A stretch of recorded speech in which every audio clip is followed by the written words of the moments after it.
Thankful to you for giving me this opportunity to speak on this important bill. In this year of Azadi Ka Amrit Mahotsav, where we are celebrating our human accomplishments, I feel the time has come not only to celebrate but also to resolve today that we will leave no stone unturned to protect, preserve, and enhance our natural heritage in this Amrit Kal. I am sure the Environment Ministry is doing something on this and would be happy. One second.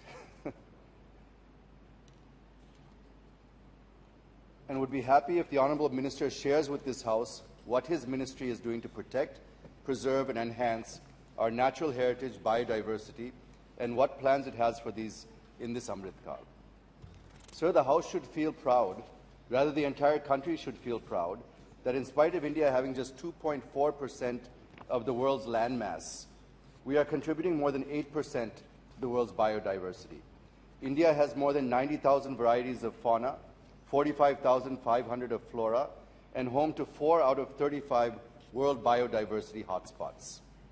But at the same time, if we don't act or become blind to what is happening during the last 20 to 25 years, our advantage in our conservation story would become a sad story indeed. I'm saying this because we are one of the top 20 countries in wildlife trafficking as well. We have seen nearly 25 species of fauna and flora become extinct, and more than 100 species are currently endangered.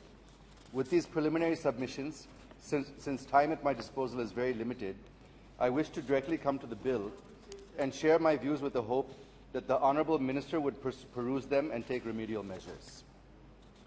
First, I come to Clause 3 of the bill, which talks about invasive alien species, whose introduction or spread may threaten or adversely impact wildlife or its habitat in our country. I welcome this. Here I wish to bring to the notice of the Honourable Minister one study which indicates that India is losing nearly $100 billion every year due to invasive species, sir. I will give one example from my home state of Andhra Pradesh, how introduction of an exotic plant species in the 1980s in Seshachalam Hills, home of Lord Balaji, is now taking its toll. The plant species from Australia, Indonesia, and Papua New Guinea was introduced in our Seshachalam Hills was Acacia auriculiformis, commonly known as Ori, earleaf acacia, or earpod wattle. It has disturbed ecological balance in Chittoor, Kadapa, and Nellore districts of Andhra Pradesh. Now we have to replace it with native species. Otherwise, the entire biosphere of Seshachalam, which is home to several endemic plants like red sanders, cycas, etc., would be destroyed. So Clause 3, which deals with it, is a good move, sir. But at the same time, this clause is silent on native Indian species which have invasive qualities. Hence, I suggest for constituting a task force to study this and to recommend to the Ministry for taking appropriate action. Secondly, if you look at Appendix 2 of Schedule 4, item number 444, you have mentioned Pterocarpus santalinus. It is a scientific name for red sander tree, which is available only in the Seshachalam forest in Chittoor of Andhra Pradesh. It is smuggled out of the country by local smugglers. You might have seen, if you saw the movie Pushpa recently, it depicted these type of scenes, sir. Sir, it is smuggled out of the country, and any action for smuggling of red sanders is under the Customs Act and not under the Wildlife Protection Act. It is because this tree is not a scheduled species, sir. So I suggest for consideration of the Honourable Minister to include red sanders under relevant schedule, which helps to take action under this legislation. Thereby we can reduce smuggling and save red sanders from extinction. The next point I wish to make is about transfer of live elephants under Clause 27. Many honourable members have spoken about it. I am with the government when elephants are sold or given for performing some rituals at temples. But all I wish to say is that care should be taken against the unscientific management and apathetic treatment of elephants by administration, mahouts, and others.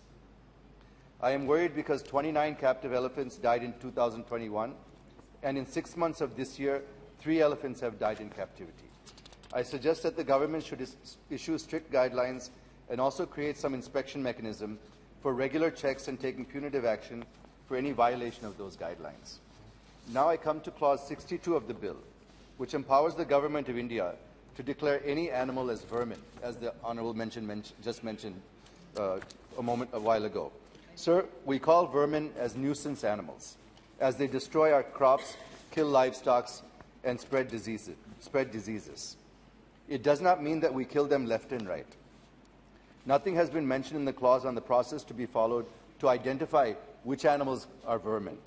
No transparent and accountable process based on ecological and social evidence has been prescribed. Sir, the moment a wild animal is declared as vermin, it loses its legal protection, and such animals become a domestic animal and can be killed, tamed, or traded. I feel it will have ecological consequences which will lead to imbalance, sir. Secondly, even the Supreme Court in Animal Wildlife Board of India versus A. Nagaraja case in 2014 categorically held that every species has the right to life and security with some intrinsic worth, honor, and dignity. So all I wish to submit to the Honourable Minister is to have a scientific approach and transparency in declaring wild animals under Schedule 2 as vermin. The bill proposes to increase penalties for general violations from 25,000 to 1 lakh and violation against specially protected animals from 10,000 to 25,000. I feel that these are still very much on the lower side, sir, and the Honourable Minister can consider revising it multiple times, looking at the importance of ecology and protecting nature and wildlife. Sir, the next point is the one on which this entire bill is placed, and it is the Convention on International Trade in Endangered Species. We joined this convention in 1976, sir, 46 years ago, and this convention mandates parties to take suitable steps to enforce its provisions. And we are implementing this in 2022. What are the reasons behind this enormous delay may kindly be explained to the House. Sir, these are some of the points I wish to bring to the notice of the Honourable Minister. Please conclude. Hope that he would act on them accordingly. Let us give a simple message to the country, sir. Let every citizen of this country love and conserve our amazing wildlife and biodiversity. Thank you very much, sir. Thank you.